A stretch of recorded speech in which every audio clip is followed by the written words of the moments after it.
জানুয়ারি পর্যন্ত অথবা 31শে ডিসেম্বর থেকে 7 জানুয়ারি পর্যন্ত স্থায়ী হতে পারে। আগামী 120 ঘন্টার পূর্বাভাস অনুযায়ী আজ মধ্যরাত থেকে সকাল পর্যন্ত দেশের কোথাও কোথাও মাঝারি থেকে ঘন কুয়াশা পড়তে পারে, যা দুপুর পর্যন্ত কিছু এলাকায় অব্যাহত থাকবে।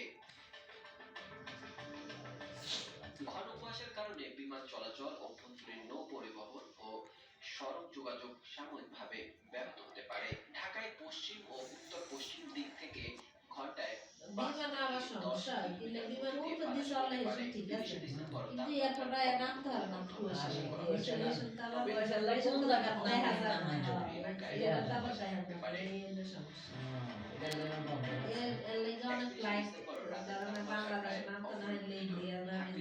তাপমাত্রা করতে পারে। আবহাওয়া অধিদপ্তর জানিয়েছে, ভারতের উত্তর প্রদেশ থেকে আসা হিমবাহের কারণে দিন ও রাতের তাপমাত্রা কাছাকাছি থাকায় আগামী 3 থেকে 4 দিন ঘন কুয়াশা থাকতে পারে। শীতের দাপটে হাসপাতালগুলোতে বেড়েছে নিউমোনিয়া, ডায়রিয়া ও অন্যান্য ঠান্ডাজনিত রোগের প্রকোপ।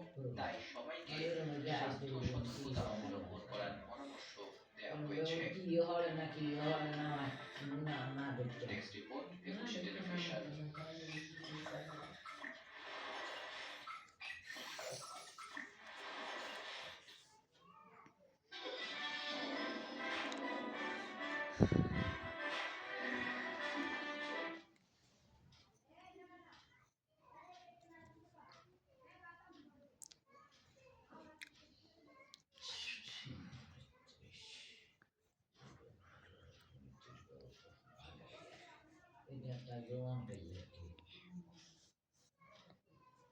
আমার ইসানে লিখিতে দেখা যাচ্ছে না।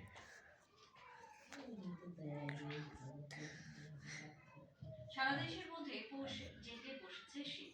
কোথাও কোথাও বইছে শৈত্যপ্রবাহ। সোমবার দেশের সবচেয়ে কম তাপমাত্রা রেকর্ড হয়েছে বিশ্বগঞ্জের নেগুলিতে 10°C।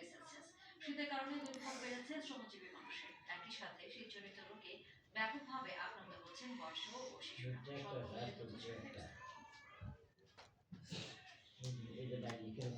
চারদিকে সূর্যের দেখা মিলছে না।